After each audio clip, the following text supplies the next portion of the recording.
Alert, alert, plane crash, Arizona. 2 planes crash mid-air just north of Tucson, Arizona. This is the second plane crash in Arizona in a week, folks.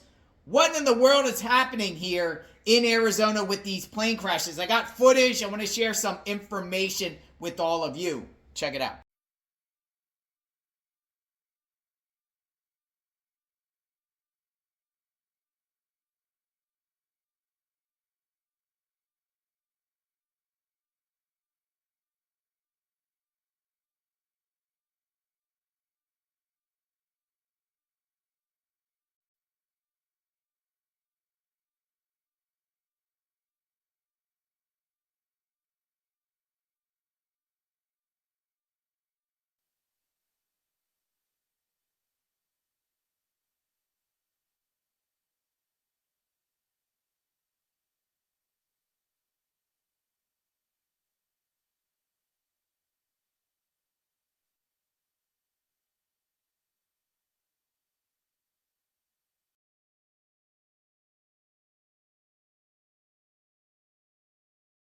All right, here's some information about the 2 aircrafts that collided in midair in Marana, Arizona.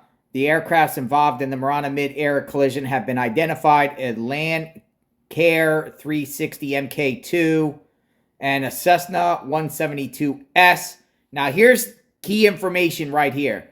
Marana Regional Airport operates without a control tower, meaning pilots coordinate traffic themselves. Interesting. No air traffic control. So no air traffic control. So it's up to the pilots to communicate with one another when they are landing and taking off. That's interesting. Now remember, in Scottsdale, Arizona, just a little bit ago, there was another 2 planes crashed into each other on the tarmac, which was interesting, right? Let me share some information. Remember this? Check it out. This is a pretty rare situation. It is rare, yeah. I've seen 3 crashes here and significant crashes here in since '83, since I've been in the airport. So this was definitely significant. Put 100 knots in perspective for us. 120 mile an hour. That's how fast they were going down the runway? Yeah, well, on landing. That's about a normal approach speed for that airplane, so I'm not sure what happened, if they had a gear failure before they touched down or it happened when they touched down. But definitely his left side was leaning down and he started to drag the tip tank, like I said, which is the fuel tank on the left side of the airplane. Yeah, before they put that truck in front, how would you describe the impact? The impact was the Lear 35 left nose was pretty well collapsed. The cockpit area was collapsed back to the main door into the side of the G200 behind that aircraft's wing. So it's significant. We don't know how many people are on board or anything. They said they took at least 1 or 2 pilots out, and there's also apparently a crew member on the stationary airplane on the ramp they took out also.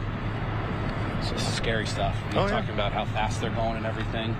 Well, at least it wasn't a fire. That would have been even more tragic. So they were lucky from that standpoint. And it looks like the fire department's right there. So I mean, they're on the other side of the tower. Yeah. So they were here instantly. It was quick. There was a lot of cars rolling within 2 minutes. So. And did you see the actual collision, or just your vantage point? You just saw the light? I saw him going by from our office until he went off the runway about right here, and the gears shut off, and then I couldn't see anything past that. So. And you knew something was wrong immediately? Oh yeah, of course. Yeah, it was obvious that was going to be a bad ending. So. Gordon's your first name. What's your last name? Johnson.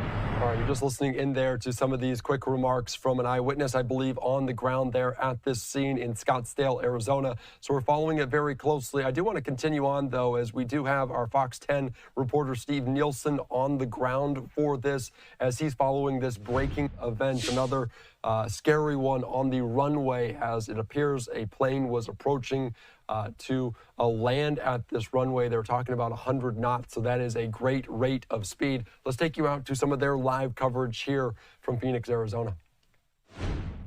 Landing gear a good distance away from where the impact took place between these two planes. That landing gear's back on the runway. Since we've been here, I can tell you this, there is sort of a smell, a little bit of fuel in the air. Don't know if that's from the fire trucks or from any leaking from the plane or anything, but it is definitely a thick smell in the air over here. There are ambulances on the standby. We've seen those lining up around the airport to sort of orient yourself where this is happening at the airport right now. There is the air traffic control tower right next to where we're standing. This is on the south east side of the runway where we are here in Scottsdale. Obviously a very large response, a very quick response that came here from the Scottsdale Fire Department, or excuse me, Phoenix Fire Department, Scottsdale Fire Department. I'm looking around at all the different fire trucks we have here. Very quick, because the fire department is based out of the Scottsdale Airport here. So they were here within seconds responding to this. So there's something very fishy about all these plane crashes. I think 2 in a week in Arizona, considering all the other plane crashes that we've been covering since the Trump administration been put in office, right? January 20th, we're talking about one that just happened the other day in Toronto at Pearson Airport. The plane landed, turned upside down. No fatalities there, thank God. And then you got Nome, Alaska. Then you got Washington, D.C. You got Philadelphia. You got all types of Georgia. There was 2 people that died. New Hampshire. Even military craft going down. Is this deliberate? Or is this just getting a lot of attention due to the fact that all of us are now media citizen journalists and everyone is just covering everything? And it's suspect to say the least. But it could be nothing of nothing or something to something as far as connections. Let me know what you think. We're covering the plane crashes throughout America on JLR Investigate. Sub the channel, like, hit the notification button. Will you be flying anytime soon? Let me know. We'll talk soon. Stay tuned.